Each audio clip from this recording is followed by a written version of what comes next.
The AI Controversy, Chapter 6432, as pertains to animations, which is now the latest battleground in the ongoing genocidal conflict between two parties who have now grown utterly convinced that the other side is not merely retarded and utterly ill-informed, but that are also maliciously evil, of course.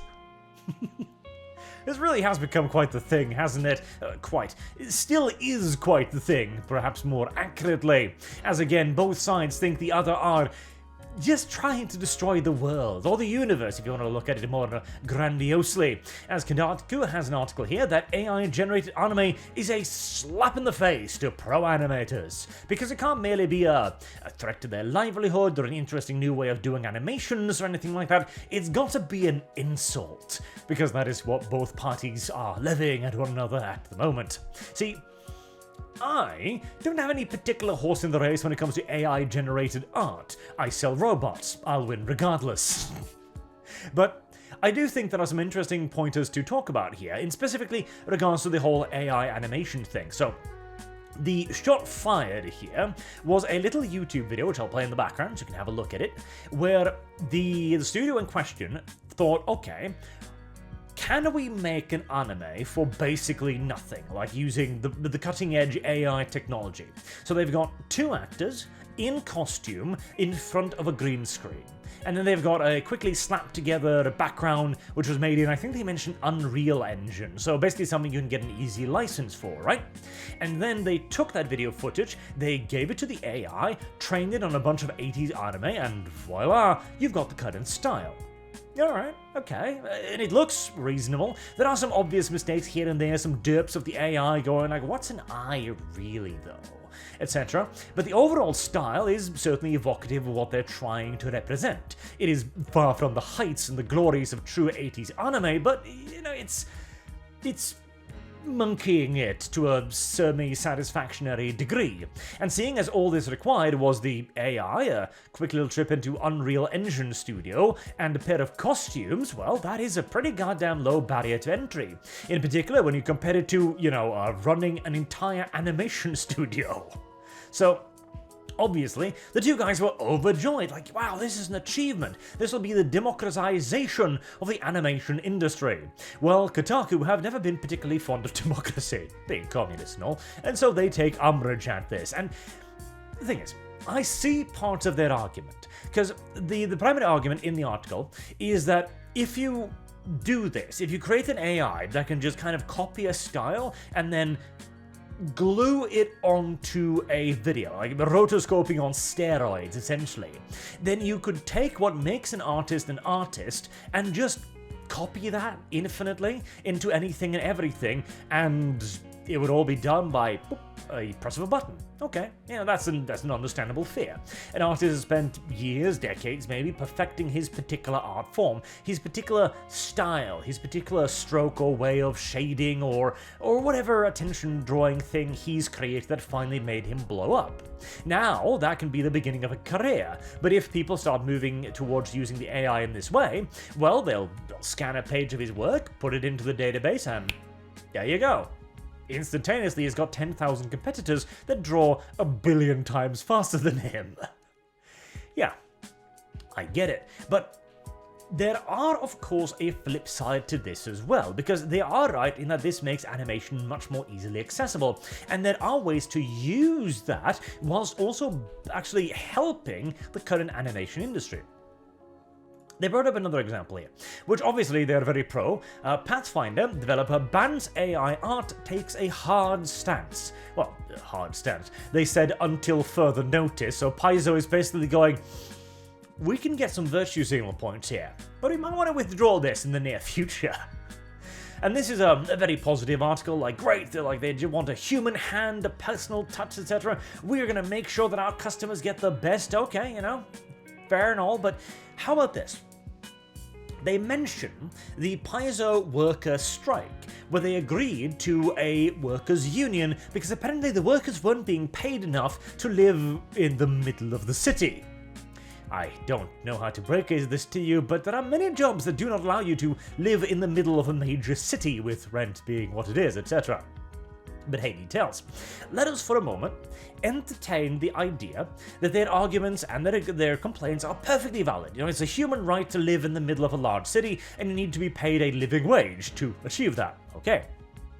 Well, Paizo isn't earning a lot of money. That was something that came out during the conversations about the union. Paizo had to create books with a certain level of quality. Like, people expected a certain level of artwork, they expected color, they expected glossy pages, they expected books to be so and so large, etc. And the employee that was that wrote a blog post about this essentially explained that with the sales they were getting, they couldn't afford to keep doing that. They would eventually start running out of money. Now, of course, Paizo was going to be running strong on various things like investment and capital that they already have, etc. And the fact that Dungeons & Dragons, their primary competitor, who could afford that quality due to their sheer size, decided to shit the bed in a nuclear style with the open gaming license, giving Paizo, frankly, all the ammunition they could ever require. But, alright.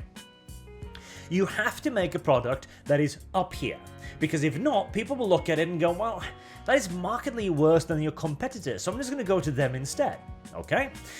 So if you can't afford to do that with the current artists you do, you've either got to hope and pray that the ESG investment money keeps rolling in, and to us worker company as Paizo, that might very well be the case, but when that faucet eventually dries up, you're in a problem. Alternatively, you can reach this level of quality by going, okay, I need 10 art pieces. Half of those are going to be human drawn purely, and half of those are going to be AI generated, which then, following touch up with artists. Suddenly, you are paying way less for the same product quality. Now, what this means in turn is that you can actually take that extra profit and put it back into your business to pay the artists more. Now, it doesn't have to be as much. You can basically say, like, okay, 25% is what we need. So we'll take 25%, we'll then shave off 25% of profit, and then give the remaining 25% to the artists. And voila, you have actually been able to pay your employees more whilst producing the same relative quality of product. It's not going to be as good, obviously, because AI is still rather dumb and derpy. It is a tool at the end of the day, rather than an actual, a be-all and end-all. But there are ways to use it, because coming from automation myself, the goal of introducing a robot into a workplace is not to replace a worker, because the worker is potentially an incredibly valuable resource. Humans are flexible. You can take the human and go do that, and pack those boxes, and do that computer program, and make that accountant nonsense. And occasionally, they're going to need training if they're going to do specialized tasks, of course. But they can all do them, and they can do them relatively quickly. Because whilst in reality, there is no job that a sufficiently complicated machine could not be taught to take away from you, what is the point? Especially as there are circumstances in which you will actually lose access to, skills and delivery. When you're doing this, you will lose access to value. That popcorn guy is a beautiful example. So there is already an automation process in here, in that there is a machine that pops the popcorn. Because previously you'd have to have a dude a hot fire, is it popping in, is it popping? And looking out of it. Instead, you can have a machine with a thermometer that knows when the popcorn is popping, and then opens the little thing to let it overflow. Okay. And then you can have popcorn guy. Because putting popcorn in a box is not a complicated process. Putting some butter in there also is not a complicated process. I could get a mechanical solution for that designed in a couple of hours, probably. It'd be super goddamn simple because it's only 2 or 3 things it needs to do. But you would miss out on all of the pizzazz, the spirit, the personality that is invested in the action of filling that bucket. Now, of course, Popcorn Guy is also a bit of an exception to the rule, as most people working at the local cinema filling popcorn buckets are probably not going to be quite as invested in their job as he is. But when you get an employee like that, you want to facilitate their work rather than replace it. And it's the same with AI art. It is a tool to be used rather than something that completely replaces artists. And we already use dozens of tools, hell. This has been an argument as old as humanity itself. There was once Roman artisans bitching about the introduction of slave labor because they would remove all of the true artistry from things. There were monks sitting in their cloisters going, oh, that damn printing press is going to ruin books, I tell you, because we're not going to be able to make our enormous tomes anymore with the beautiful calligraphic script, etc. And in part, they're always right, and in part, they're always wrong. There is a middle ground here that can be found, rather than both sides trying to burn each other down, though, of course, if one of the victims of the flames will be Kotaku, well, I suppose I can see the good in that as well. Because, right, this is absolutely, like, they've taken a style, and they've essentially just taken it. And I was like, oh, this is ours now. We've created this thing. Well, yeah, but you look at it and you think of a certain other thing. You can take the Madhouse style, for example, of animations, and you know it's a calling card. You can take the design of Tavano Monday, for example, with the blue ink, which people have started using, or the idea of having a black and white drawing with one solid color, for example, to draw the eye. All of these are innovations that people have come up with that were then swiftly copied. And this, well, really, the only true difference is that it gets copied a lot faster. So, I'm actually all for this, in theory, as it could produce a lot more content of relatively high quality. Not to mention, it could also be used to create in-betweens, since traditional animations, you've got a series of keyframes, which then has in-betweens. You've got a keyframe, which are the big movements, the stopping and the starting, essentially, and then you've got the filling in the gaps at the end, you know. So you don't draw everything. You don't draw a character moving every millimeter. In fact, a great deal of making truly great animations is knowing when you can skip a frame, when in fact skipping a frame might make the animation look better as well. But when you've got an AI, well, there's no reason why you can't have it make all of the in-between frames as well. Again, it's probably going to require some beating up here and there, some readjustments, but I do believe there are already tools that essentially do this, or at the very least make the process a hell of a lot easier. And that's what AI is for.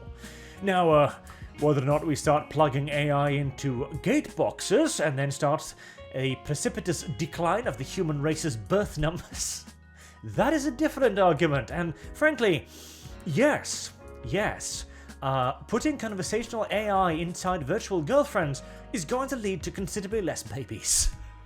At least in my humble opinion, but hey, that can be a tool too. After all, we've already been told that there are too many humans, and now we should start eating each other by certain individuals, so, you know, every cloud has a silver lining and all that.